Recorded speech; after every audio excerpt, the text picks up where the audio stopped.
Hola a todos y a todas. En esta clase vamos a repasar brevemente algunos de los textos y de los conceptos que aparecen en la bibliografía de la unidad 3 y que se refieren a ciertas cuestiones de orden histórico vinculadas con los orígenes de los conceptos que estamos estudiando en relación con el psiquismo y su emergencia. La historieta de Appignanesi que ustedes tienen en la bibliografía relata, de algún modo, de una manera simple, los orígenes del psicoanálisis, lo mismo que la historieta de Bourdieu. Ambos libritos pretenden dar cuenta de manera fácil y rápida de los orígenes de Freud y de su familia, para poder explicar así algo de los orígenes del psicoanálisis.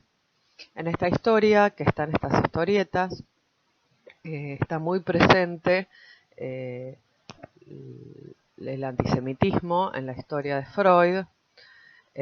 Freud fue un médico, neurólogo y finalmente psicoanalista que nació en Freiberg, un lugar de Moravia, en Austria actualmente, en 1856 y que murió en 1939 en Londres. Freud tuvo que exiliarse o huir, mejor dicho, por el nazismo, gracias a la ayuda de algunos de sus amistades. Pudo ingresar a Inglaterra, pero, por ejemplo, el resto de su familia, sus 4 hermanas, fueron asesinadas en los campos de concentración. Entre varias de las cosas que relatan las historietas que ustedes tienen para leer, está los inicios del psicoanálisis y lo que previamente existía, en el sentido de que fue un antecedente inmediato a la invención freudiana. Y en estos antecedentes inmediatos hay dos figuras, pero hay una sobre todo que es clave, que la vimos al inicio de esta materia, que es la figura de Charcot, médico psiquiatra muy importante del hospital parisino de la Salpêtrière, y en donde está en el centro de la cuestión la histeria. Una de las cuestiones que tratan estos textos es el tratamiento de la histeria anterior al psicoanálisis. En esta pintura que están viendo aquí se ve a Charcot dando una clase abierta en el hospital de la Salpêtrière en París. Vamos a retroceder un poquitito y vamos a decir que la histeria es un término que en griego remite a útero. La histeria era una entidad que desconcertaba a los médicos porque no podía ser referida a ninguna lesión físico-anatómica. Es decir, si a alguien se le paralizaba, por ejemplo, un brazo, se suponía que tenía que tener esa parálisis una causa de orden anatómico ubicable. Justamente como en la histeria esta causa anatómica orgánica no se encontraba, empezaron a tejerse una serie de hipótesis en relación a las explicaciones de la histeria. Las concepciones de la histeria en los momentos previos al psicoanálisis, estamos hablando de mediados de 1800, era interpretada como una especie de, cito, irritación de los órganos sexuales femeninos, y por tanto se trataba, por ejemplo, aplicando hielo en la zona genital femenina o también mediante cirugías del clítoris. Y en segundo lugar, se pensaba que la histeria era producto de la imaginación de las mujeres, o más bien un invento, una mentira, una puesta en escena algo parecido al sentido que a veces, en el sentido en que a veces es usado hoy, eh, la cuestión improperio de decir es una histérica, que es machista, por supuesto. eh, por ejemplo, porque me la quiero avanzar y no acepta, es una histérica. Pero entonces, el punto es que la histeria ignora a la anatomía, procede de otro modo. El tratamiento de la histeria previo a la invención del psicoanálisis, entonces era conceptualizado como una enfermedad teniendo relación con trastornos del cerebro y cuya lesión provocaba una parálisis orgánica. Y por tanto, las terapias, que eran diversas, podían consistir en prescripción de medicamentos o bien o en intimidaciones, burlas, reprimendas. Cuando las histéricas tenían, digamos, ataques histéricos, se usaba la electricidad, la electroterapia. eh, y un viraje importante en esta historia, todo lo anterior lo remito a lo que vimos en la primera unidad vinculada al modelo asilar y los tratamientos de las enfermedades mentales. Un, eh, un viraje importante en esta historia fue dado por la hipnosis.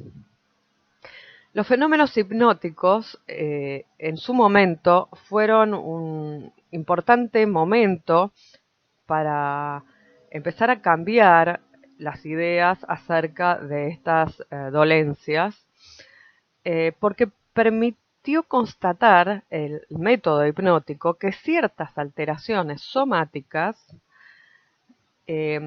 no eran resultado necesario de una alteración orgánica o anatómica, sino que tenían relación con ciertos estados psíquicos. Es decir, la hipnosis como método lo que permitió es revelar que existen procesos psíquicos que no son conscientes. Volviendo al cuadro que ustedes ven acá, Charcot ofrecía lecciones abiertas al público que fueron muy famosas en su momento. De hecho, Freud fue, porque ganó una beca, y fue a una de ellas.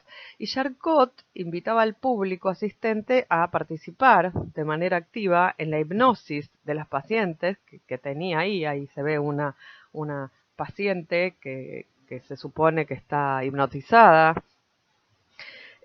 para demostrar que no había trucos en esto, ¿no?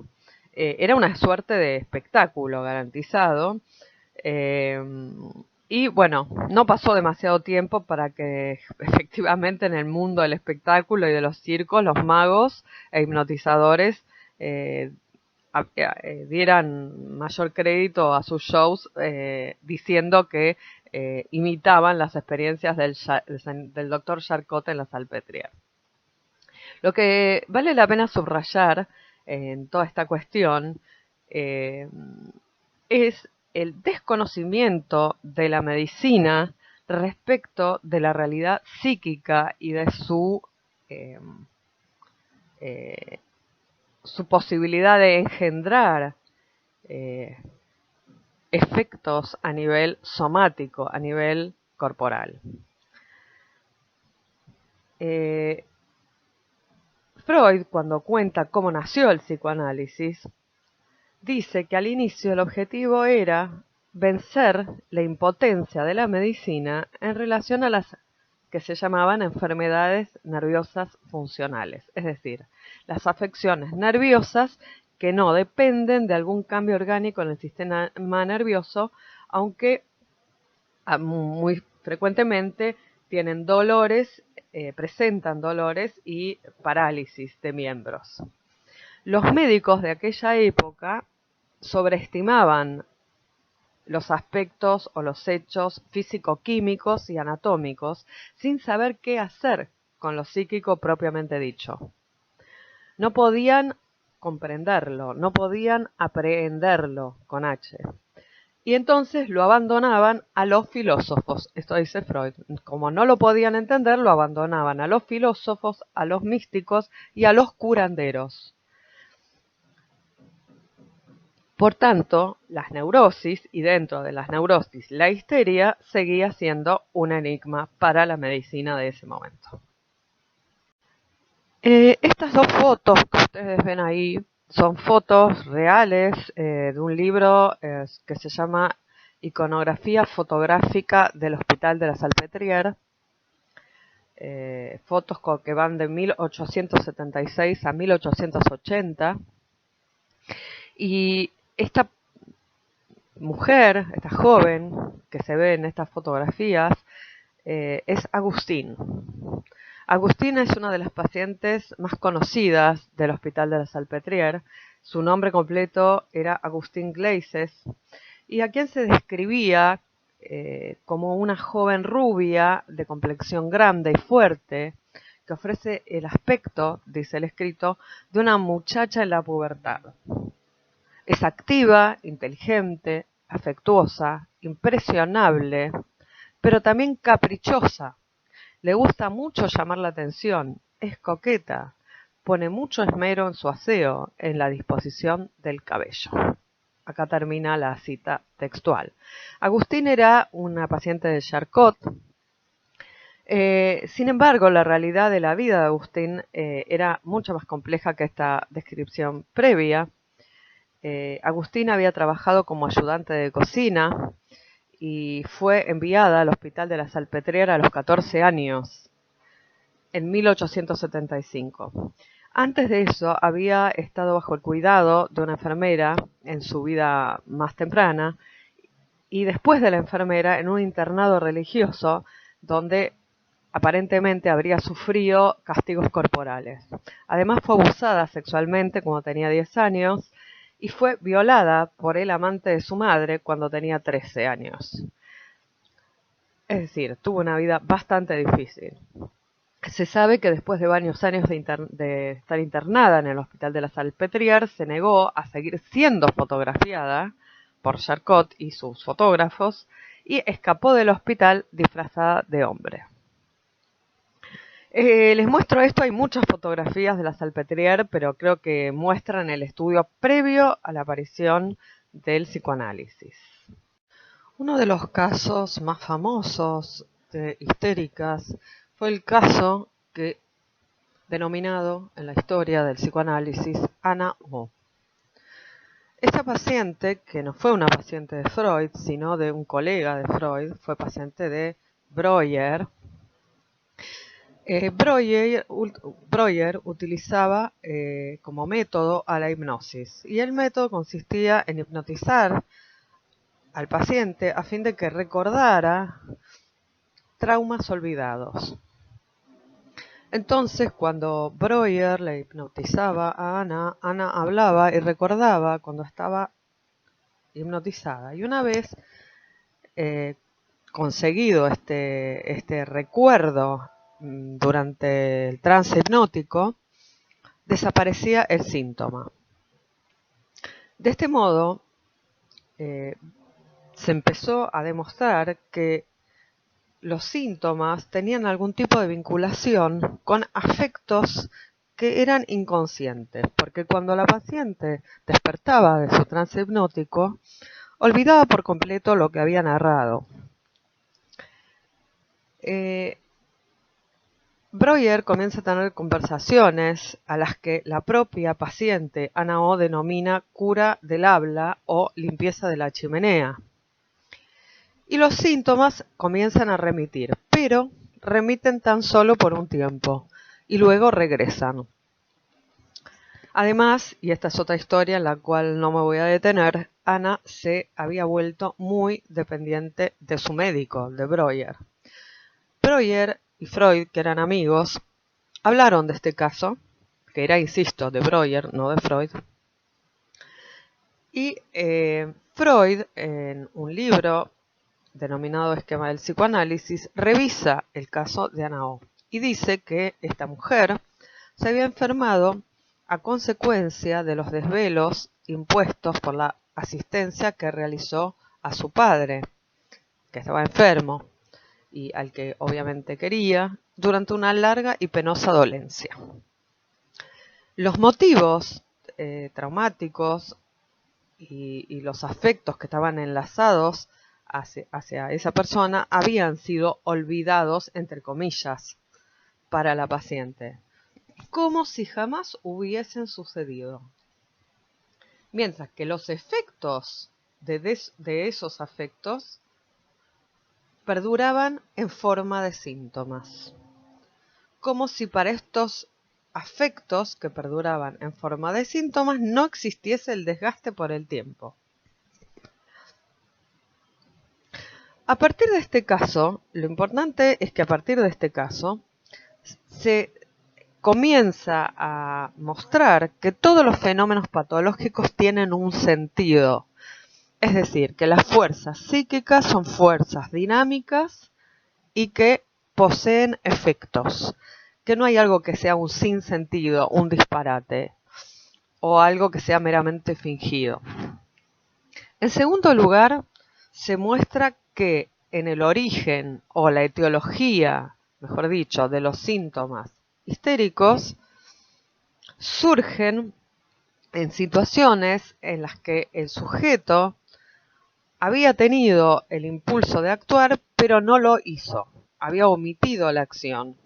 Y en lugar de esas acciones surgían los síntomas. Esto es, los síntomas aparecían como un efecto de situaciones traumáticas que habían sido reprimidas.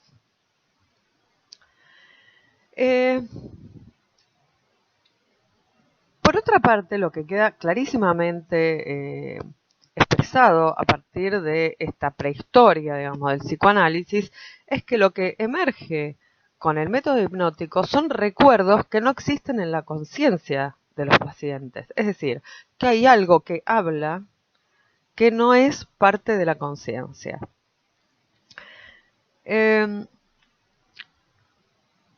Entonces, mediante el método catártico, que es un método que tiene que ver con justamente poder inducir a la catarsis al hablar, que es el antecedente inmediato del psicoanálisis, se muestra que en la histeria lo que ocurre, hay recuerdos penosos que son de naturaleza traumática, que estos recuerdos pueden llegar a ser patógenos, que no se borran, sino que siguen estando y que tienen efectos de modo inconsciente, y que para modificarlos, para suprimirlos de la conciencia, existe un mecanismo psíquico inconsciente denominado represión. Son estos afectos reprimidos los que generan síntomas.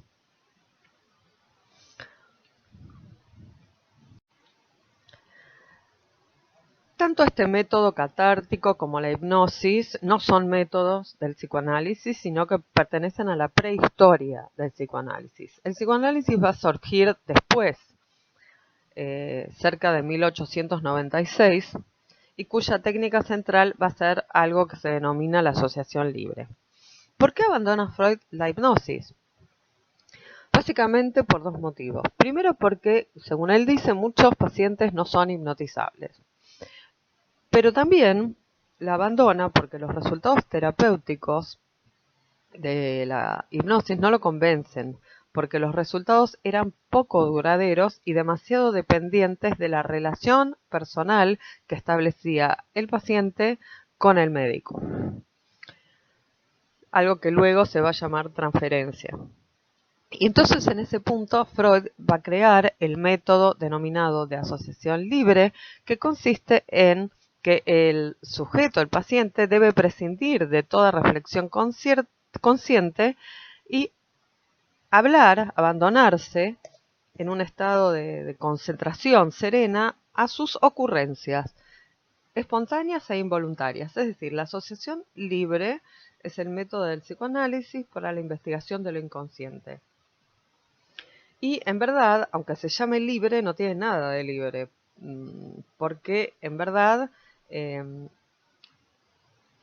es hablar y asociar una idea con otra sin forzar a racionalizar las cosas, ni controlarlas. Cuando Freud comienza a trabajar con este nuevo método, descubre que la tarea de trabajar con elementos patógenos olvidados tiene un obstáculo central, y es el que hay que luchar contra una resistencia constante e intensa, dice él. Del estudio de los fenómenos de esta resistencia resulta uno de los ejes centrales de la teoría psicoanalítica de la neurosis, y es la teoría de la represión, es decir, recuerdos que son reprimidos y que pueden ser patógenos. Entonces, el origen de los síntomas histéricos, según estas primeras teorías del psicoanálisis, ahora sí ya estamos en el inicio del psicoanálisis, suponen que el psiquismo se maneja mediante la represión de ciertos afectos, de ciertas representaciones que resultan intolerables para el ámbito de la conciencia y que por tanto van a ser reprimidas, van a ser enviadas a una zona del psiquismo en donde de algún modo no molesten, aunque siguen teniendo efectos. Lo que en el tratamiento aparece como resistencia son justamente las mismas fuerzas que se oponen a que este material reprimido se haga consciente. La represión es entonces un mecanismo psíquico que podría producir, y que produce de hecho en las teorías vinculadas a la histeria, efectos patógenos. ¿Sobre qué se ejerce esta represión? Se ejerce sobre impulsos sexuales, que suelen ser impulsos de naturaleza repulsiva, de naturaleza ilícita, moralmente reprobables, y por tanto, de alguna manera, esto permite pensar que los síntomas son sustitutivos de satisfacciones prohibidas. Es decir, el síntoma es conceptualizado como satisfacción sustitutiva de un deseo sexual que fue reprimido. Como ustedes están viendo, todo esto supone que se descubre un sentido, una significación a los síntomas que están en relación con la vida sexual reprimida, y que además se concibe al psiquismo como un psiquismo que es dinámico y que solo es posible de ser pensado a partir del conflicto psíquico entre sistemas psíquicos, por ejemplo, la conciencia, el inconsciente y ciertas fuerzas que actúan al interior de este psiquismo.